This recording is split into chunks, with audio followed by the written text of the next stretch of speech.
okay? Okay. Come on, Jerry.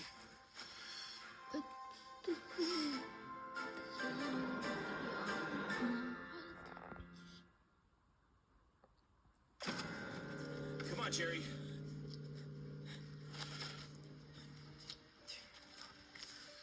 Okay, stop compressions while I see what his heart's doing. I'm gonna beat good. Stand by to defibrillate. Everybody stand clear. I'm clear, you're clear, we're all clear. Shock. Still no pulse. All right, stand clear, we need to defibrillate again. We're clear, I'm clear, everyone's clear. Shock.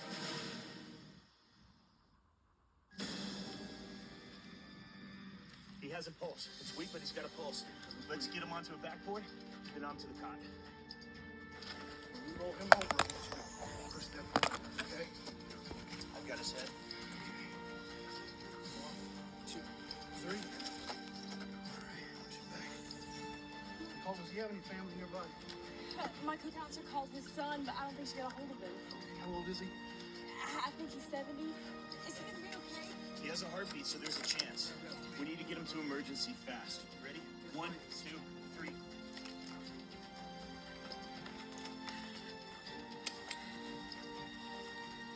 Dispatch, this is Mission 10. I have a male approximately 70 years old. He had a full cardiac arrest while stacking canoes at camp. We were able to resuscitate him using a defibrillator. He is unconscious but still breathing. We're on our way.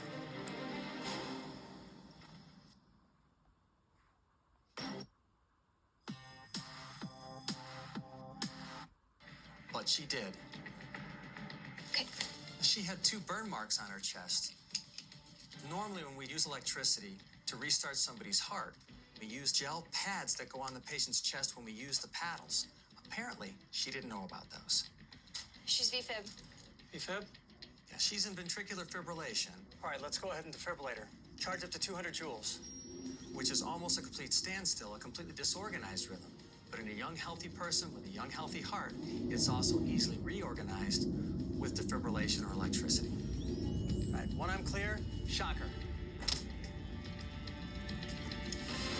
Sinus rhythm. And she went right back into a normal sinus rhythm.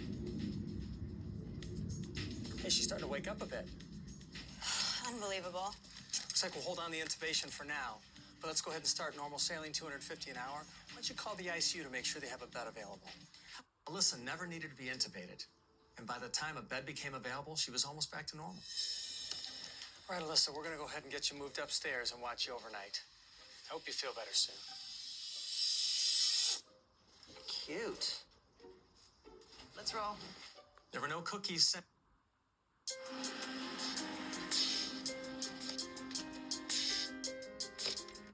Follow through Jerry's heart and hopefully find our blockage areas.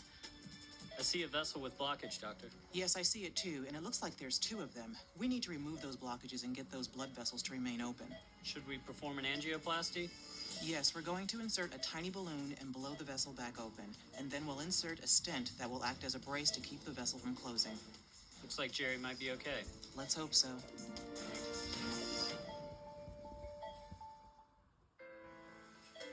Hey there, Jerry.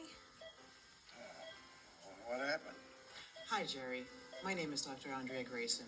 You suffered a myocardial infarction, or what you might know as a heart attack. When you felt that pain in your heart, it was because it was not getting enough oxygen, and your heart tissue was damaged. You had 2 blood vessels in your heart with blockages, and we were able to go in and repair those. Jerry, you're looking a lot better, and your heartbeat's back to normal. Thank you. Well, You're going to have a few weeks in cardiac rehab, Jerry. You're also going to have to develop a healthier diet and practice regular exercise. And you'll get plenty of that back at camp, Jerry. I guess I'm pretty lucky, huh? Yes, you are, Jerry, but you're going to be okay. Thank you. You're welcome.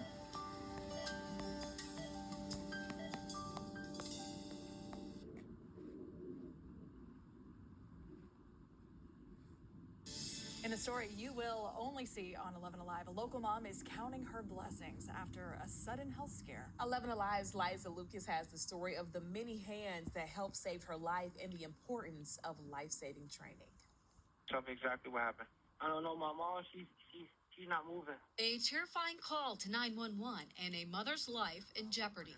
Is a defibrillator available? Send someone to get it down and tell me when they have it. Only thing I remember is just waking up in the hospital. Chanel Wood remembers little about her sudden heart attack, but the moment is carved in her son's memory. The boys called 911, checked for a pulse, and listened as a Grady EMS dispatcher told Chanel's husband how to perform CPR and save his wife's life. So you have to count out loud with me, sir, okay?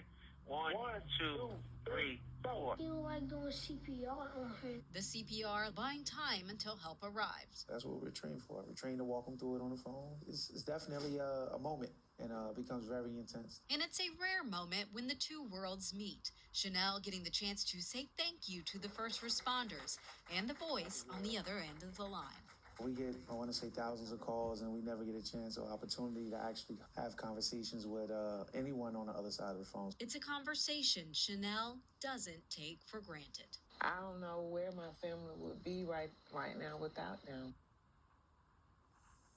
So many heroes in this story. Her eldest son called 911 after the younger boys saw that their mom was not responding, and Chanel's husband performed CPR. The first responders, the dispatchers, all part of the chain of survival. And the boys, they also want to say a special thank you to everyone.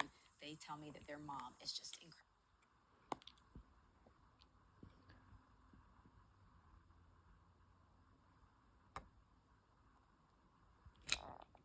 So, this is part. So, the food intake to you raw vegetables, fruits, watermelon, cantaloupe, strawberry, variety, obesity, renal hypertension,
Well, 2 months after the KTLA family lost our beloved Sam Rubin, the LA County Medical Examiner has officially released his cause of death.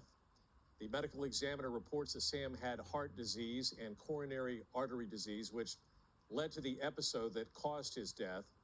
Sam was not feeling well and arrived at the hospital on May 10th and died later that morning. We know Sam would want to get the message out and make sure that people go to the doctor and get checked out if they are not feeling well. The KTLA family still has not gotten over the shock, and Sam and his family will always be in our thoughts. Great, it's hard.